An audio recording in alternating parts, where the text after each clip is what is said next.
Estamos de volta, vamos mudar um pouco de assunto e falar sobre saúde aqui em Minas Gerais. Para isso, a gente recebe o deputado estadual Lucas Lasmar, do Rede Sustentabilidade, que está aí sempre numa discussão muito forte sobre a situação da Rede FEMIG, dos hospitais da Rede FEMIG, que é a Fundação Hospitalar do Estado de Minas Gerais. Obrigado, deputado, por estar de novo aqui com a gente. Obrigado, André, Janaína, é um prazer estar aqui.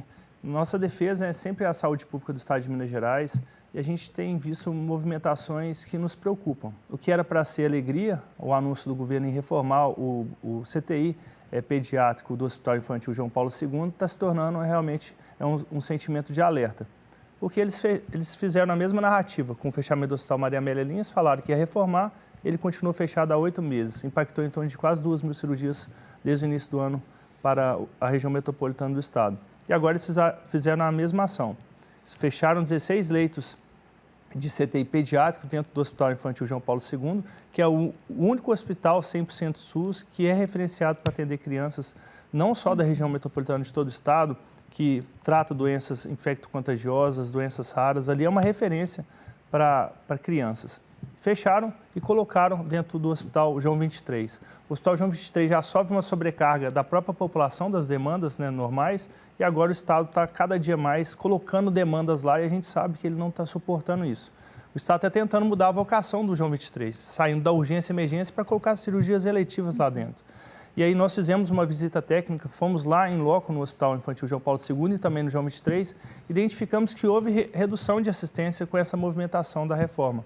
Fecharam 6 leitos de CTI adulto dentro do João 23 e 6 leitos também de UTI infantil de trauma, que é dentro do João 23. Então, o governo falou que não haveria impactos e houve sim, a gente identificou, levamos à TV Assembleia, é o nosso papel de fiscalizar, né, André?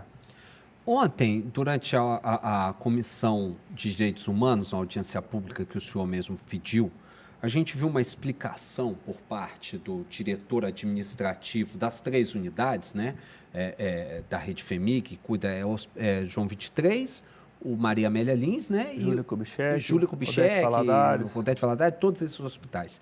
Ele disse que não houve problema, que não há sobrecarga de atendimento no João 23 e até defendeu que a questão era porque não havia outra condição a ser feita, porque tinha que quebrar a parede, tinha que fechar a UTI.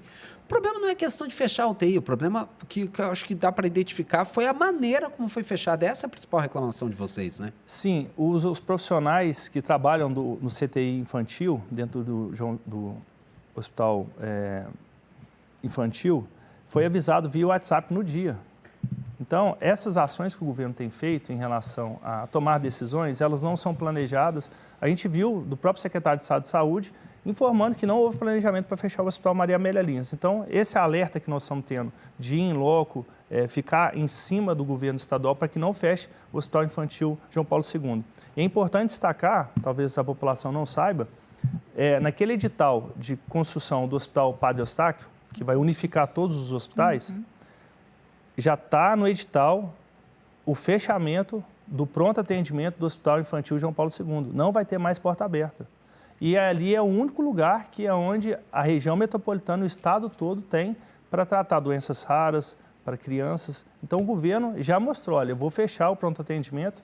Então isso que está nos deixando em alerta. Fechar o Hospital Maria Amélia Lins com a narrativa de reforma, continua fechado. Já anunciou que em 2029 vai fechar o pronto atendimento do Hospital Infantil João Paulo II, que está escrito no edital, e agora está tentando fazer essa reforma. Então, nós vamos ficar atentos para que o governo não faça essas reduções do Estado. Ele tem que reduzir o Estado dentro das secretarias, que está cheio de gente carro comissionado lá dentro, sem trabalhar, sem mostrar eficiência. Porque até hoje o Estado não conseguiu provar que colocou Minas nos trilhos. Aonde que ele reduziu para conseguir colocar o salário em dia? Para conseguir fazer a política funcionar? Na verdade, ele criou, um colapso financeiro, que é a dívida pública com a União, que ele não está pagando desde o início do seu mandato, agora começou a pagar, porque o STF já pacificou isso que ele tem que pagar, e agora vai vir um Propag para salvar. Mas os próximos governadores vão passar um aperto financeiro muito grande. Uma parcela razoável, nós estamos falando de 13 bilhões por ano a partir de 2027, 2028, que os próximos governadores vão ter que pagar. Quase 1 bilhão por mês. E aí? De onde vai tirar?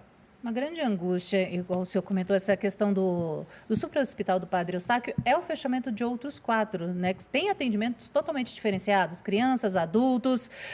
Nesse caso, deputado, não teria como manter essas unidades, né, criar esse novo hospital e mantendo essas unidades, por que fechá-las? Pois é, essa é a grande pergunta que a gente quer fazer ao secretário de Estado, à presidente da FEMIG.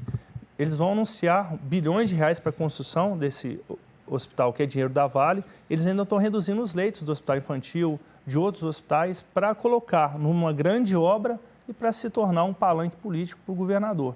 Porque na parte assistencial, se a gente for colocar os leitos certinho, de cada hospital que tem hoje de estrutura, com o que vai ser, está tendo redução de leito, redução de assistência. E a gente sabe como que o senhor ouviu lá, né, André, que o próprio diretor da FEMIG falando que se precisar, tiver demanda, ele vai abrir leito.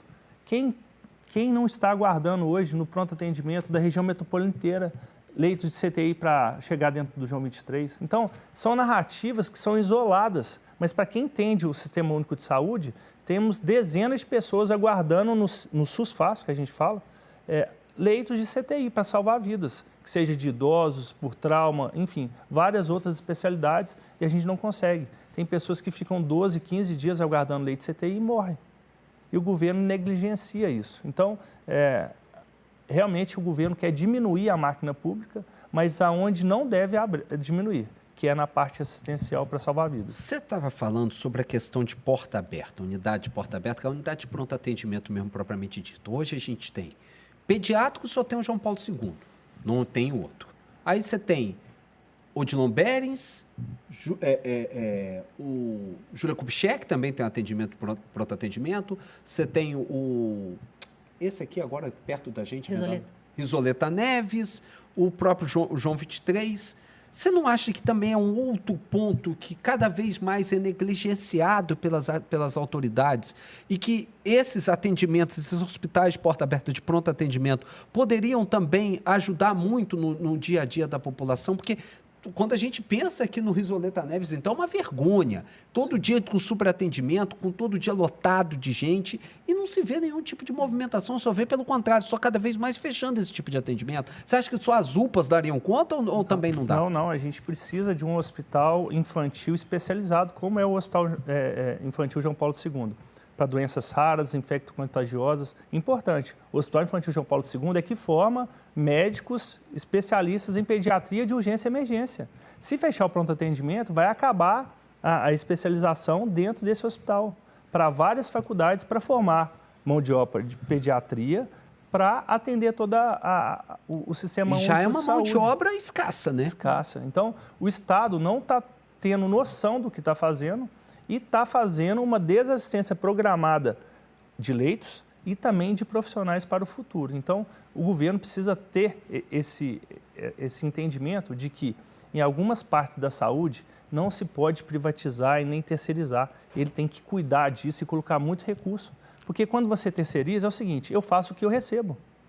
Se eu não receber ou fazer algum aditivo de recurso para atender mais pessoas, eu não vou fazer. Então, é contratual. Quando o Estado vem para fazer uma estrutura de urgência e emergência de traumas, cirurgias de coluna, que a pessoa acidentou, enfim, teve vários outros, de queimados, é o Estado que tem que fazer. O exemplo, claro, de UTI pediátrico.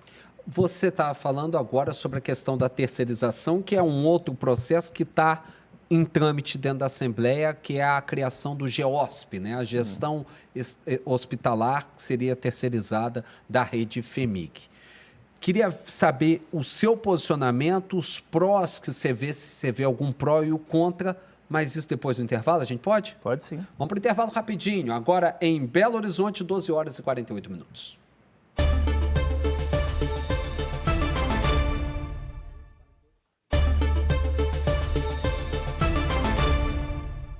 Estamos de volta, seguimos aqui com Rede Notícia, conversando com o deputado estadual Lucas Lasmar, do Rede Sustentabilidade.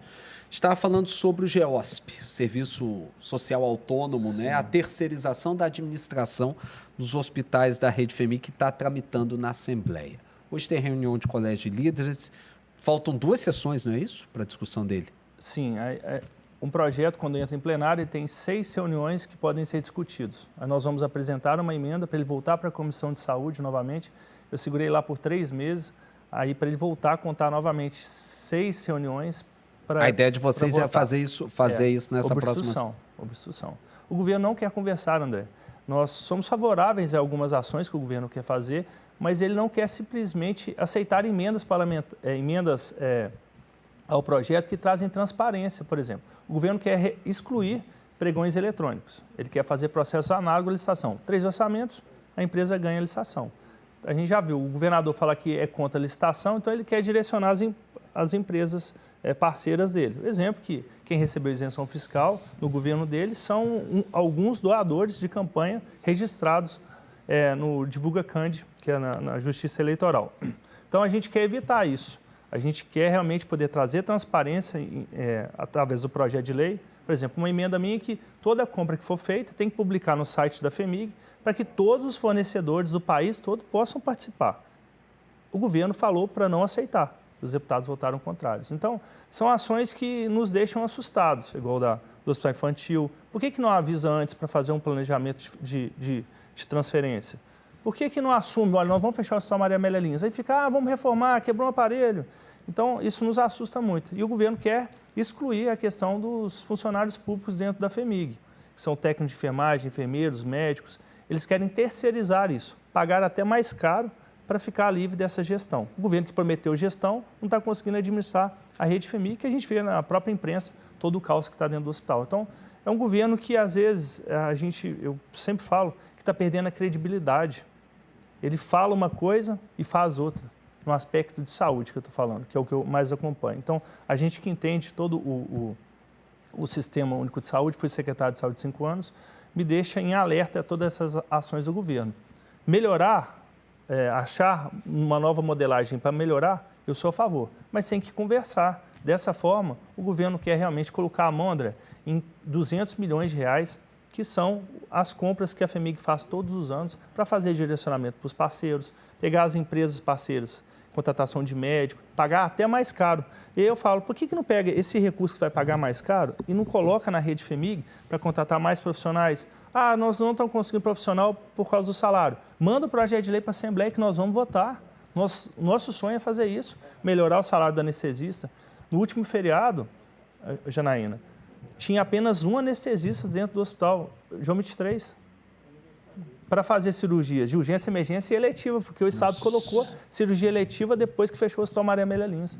Então, assim, para quem entende de saúde, nós não estamos entendendo o que o governo quer fazer. Eu vejo que é um secretário de Estado de Saúde que está sendo pressionado pelo Zema para vender tudo. E aí, quem paga a conta é a população. E o problema é que nós mensuramos essa conta em vidas. Pessoas sequeladas, o senhor viu a fala do doutor Joseli, que ela já identificou mais de 40 pessoas sequeladas, que não vão conseguir mais recuperar a sua movimentação motora normal, porque não teve a cirurgia no momento certo, por causa desses problemas de gestão. Deputado, a saúde no nosso estado, ela pede socorro, né? Ela está numa situação realmente complicada. A nossa equipe de reportagem aqui já acompanhou atrasos no atendimento, as pessoas em macas, uma situação bem complicada mesmo relacionada à saúde. As cirurgias eletivas também atrasam, as pessoas precisam dessa cirurgia e só postergando. O senhor, como representante da população, o que pode ser feito para melhorar em relação a isso, doutor, para que a nossa saúde seja uma saúde adequada, o mínimo para a população? Eu torço para que o governo cumpra o que prometeu, fazer gestão, e não está fazendo. O secretário de Estado de Saúde hoje, do governo Zema, tem 12 bilhões de orçamento. Os secretários anteriores aos outros governos tinham 4 bilhões de orçamento.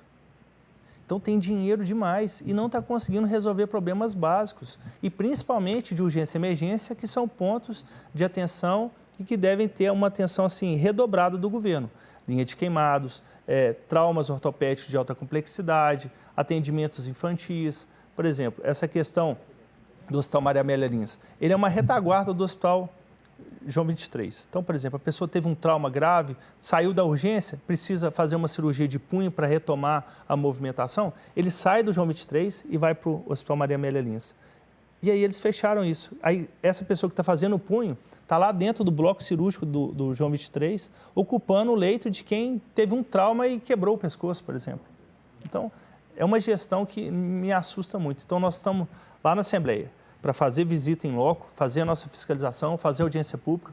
Eu já solicitei a abertura de uma CPI para a gente investigar tudo que está acontecendo dentro da rede FEMIG, que isso reflete na vida de todo mundo, que os mototaxistas estão acidentando, a cada dia mais aumentando o número na região metropolitana, do interior, que às vezes o secretário de saúde implora uma vaga de uma pessoa que teve uma fratura na coluna, que se não fizer a cirurgia em 12 horas, ela vai ficar paraplégica ou tetraplégica. Então, esse é o fluxo que nós precisamos mudar.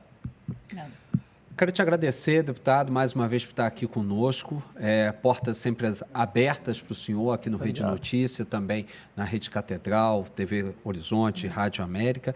E a gente espera realmente que seja um debate cada vez mais aprofundado sobre questões. O governo também fala muito em agilidade, né, com o estabelecimento GEOSP, fala das impossibilidades dentro da lei de responsabilidade fiscal, de novas contratações definitivas. Mas eu acho que vale muito o debate, vale os prós e os contras, todas as colocações, para que a população saiba o que está acontecendo diante de todas as posições colocadas, né, deputado? Não, mas vamos estar lá para ter coragem para enfrentar e mostrar os erros do governo e também para elogiar, como a gente também, eu elogio com tranquilidade, e cobrar do governo realmente gestão do dinheiro bilionário que tem hoje dentro da Secretaria de Estado de Saúde para a gente salvar vidas. Esse é o nosso objetivo. A gente tem hospitais de referência, que eles continuem sendo referência, né, deputado? Sim, e que não sejam desmontados. Exatamente, não sejam desmontados.